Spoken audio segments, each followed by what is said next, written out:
फिर से एक नए वीडियो में आपका स्वागत है मार्केट माइंडेड चैनल पर। और आज हम बात करने वाले हैं अभी फिलहाल में ट्रेंडिंग में चलने वाला टॉपिक, क्योंकि अभी आईटीआर फाइल करने की डेडलाइन आने वाली है। और उसी के साथ साथ आपको जो P2P करते हैं क्रिप्टो पे, आप जो भी ट्रेडिंग करते हैं INR टू USDT पे आप बैंक अकाउंट में डायरेक्टली ट्रांसफर करते हो, तो उसके ऊपर टैक्स कितना लगेगा, तो उसके बारे में बात करने वाले हैं। और अभी आईटीआर तो फाइल करना पड़ेगा आपको। तो अगर आप USDT से डायरेक्टली आपके फ्रेंड को USDT बेचते हो और वहां से आपका फ्रेंड आपके बैंक अकाउंट में पैसे सेंड करते हैं, तो उसके ऊपर आपको टैक्स लगेगा या नहीं लगेगा। उसी के साथ साथ अगर आप टैक्स फाइल करते हो, आपका मैक्सिमम इनकम है क्रिप्टो ट्रेडिंग के बारे में, या आप फॉरेक्स ट्रेडिंग करते हो, तो वहां पे आपको कितना टैक्स लगेगा, तो उसके बारे में आज हम बात करने वाले हैं। उसी के साथ साथ आपको ऐसे कौन से 10 तरीके हैं जहां पे आप क्रिप्टो टैक्स सेव कर सकते हैं, उसके बारे में भी हम बात करेंगे बाद में। तो सबसे पहले अभी हम बात करते हैं कि ये आप कैसे अवॉइड कर सकते हैं या क्या कर सकते हैं और कितना टैक्स लगेगा। अभी ये 5 डेज का ये आर्टिकल है फिलहाल जो आ रहा है यहाँ पे। तो 30% आपको फ्लैट क्रिप्टो टैक्स लगेगा अगर आप कुछ भी ट्रेडिंग करते हो। उसके ऊपर 1% TDS आपका डायरेक्टली डिडक्ट होता है अगर आप इंडिया में रजिस्टर्ड ब्रोकर के साथ P2P करते हो या कोई भी ट्रेडिंग वगैरह करते हो। तो फॉर एग्जांपल आपने 100 USDT का ट्रेड किया, तो उसके ऊपर आपका डायरेक्टली 1%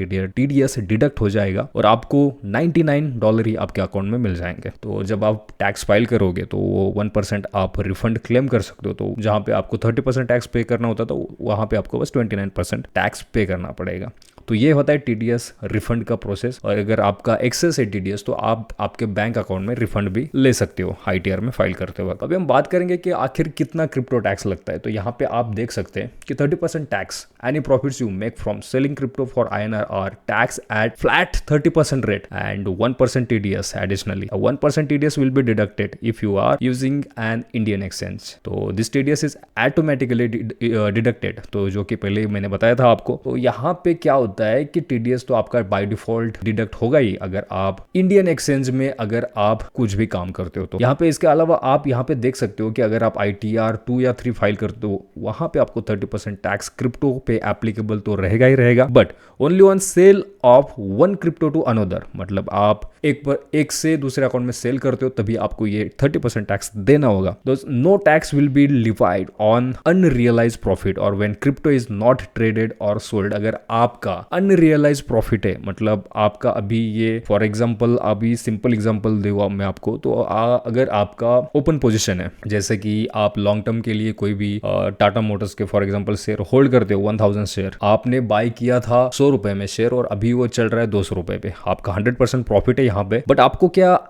नेक्स्ट 2 साल तक होल्ड किया, तो आपको क्या टैक्स पे करना पड़ेगा? बिल्कुल नहीं पे करना पड़ेगा, क्योंकि अभी तक आपने वो प्रॉफिट बुक नहीं किया है। तो वो आपका अनरियलाइज प्रॉफिट है, आपका रियलाइज प्रॉफिट नहीं है वो। जब आप बेचोगे तब भी आपको उसके ऊपर लॉन्ग टर्म, या अगर आप 1 साल के अंदर करोगे तो शॉर्ट टर्म कैपिटल गेन आपको पे करना पड़ेगा, जो कि शॉर्ट टर्म है आपका 20% और लॉन्ग टर्म है 12.5%। तो ये है यहाँ पे सिर्फ वो ही आपका क्रिप्टो पे भी एप्लीकेबल होता है। अगर आपका अनरियलाइज प्रॉफिट है कुछ भी, तो आपको कुछ भी टैक्स पे करने की जरूरत नहीं है। Also there will be no tax implication when crypto is transfer। अभी ध्यान से पढ़ना यहाँ पे, implication when crypto transfer from one wallet or exchange to another wallet। तो अगर आप एक वॉलेट से दूसरे वॉलेट में अगर आप क्रिप्टो ट्रांसफर करते हो, तो वहां पे आपको टैक्स के देने की कोई भी जरूरत नहीं पड़ेगी एज पर दिस आर्टिकल। तो ये क्लियर टैक्स का आर्टिकल है।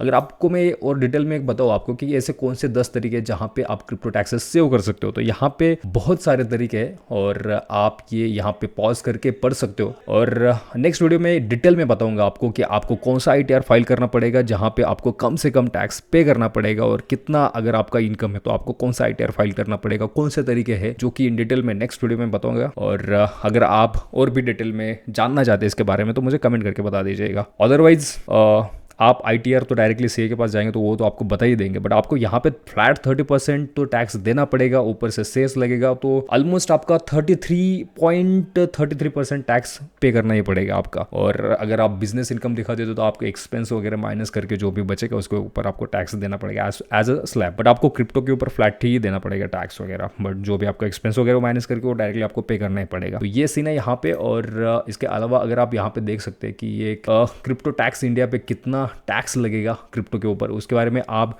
Crypto tax implication in India यहाँ पे कौन से टैक्स लैब रहेंगे, कौन सा आपका अंडर सेक्शन के थ्रू आप क्रिप्टो में लॉन्ग टर्म के हिसाब से टैक्स लगेगा, शॉर्ट टर्म के हिसाब से टैक्स लगेगा, टीडीएस कैसा डिडक्ट होता है, किस तरह से होता है, और ये कब हुआ था लॉन्च वगैरह, तो ये डेट वगैरह है यहाँ पे। और इनकम टैक्स रिटर्न रिपोर्टिंग यहाँ पे starting from the physical year 2025 to 26. Mandatory reporting by crypto exchanges and other designed entities will be enforced to ensure compliance and greater tax transparency. मतलब जो भी आप इंडियन रजिस्टर्ड ब्रोकर है जो कि CoinDCX है या अपना WazirX है, इसके अलावा और भी बाइनेंस भी अभी है रजिस्टर हुआ है इंडिया में, तो वहाँ पे फाइनेंशियल ईयर 2025-26 में मैंडेटरी कर दिया है कि इनको इन प्लेटफॉर्म को आप उनको गवर्नमेंट को रिपोर्ट करना पड़ेगा कि एक बंदे ने फॉर एग्जांपल जो उनका कस्टमर है उसने कितना बाई किया, कितना सेल किया, वो डायरेक्टली गवर्नमेंट को आपको डेटा देंगे। उसके हिसाब से आपको आईटीआर में आपका शो हो जाएगा कि आपको कितना टैक्स पे करना है, या जो भी है आपको पे करना ही पड़ेगा। अगर नहीं करते हो तो फिर दिक्कत हो सकती है आपको। तो ये है। और इसके अलावा G20 stands for crypto regulations, तो ये भी है। इसके अलावा बजट 2025 में क्या हुआ था उसके हिसाब से कितना टैक्स लगेगा, आप जितना भी डिटेल में पढ़ेंगे यहाँ पे आप पॉज करके पढ़ सकते हो। अभी हम बात करते हैं कि टैक्सेशन कितना पे करना पड़ेगा और किस तरह से आपको आईटीआर फाइल करना पड़ेगा, तो ये हम आगे बताएंगे ही, बात करेंगे इसके बारे में।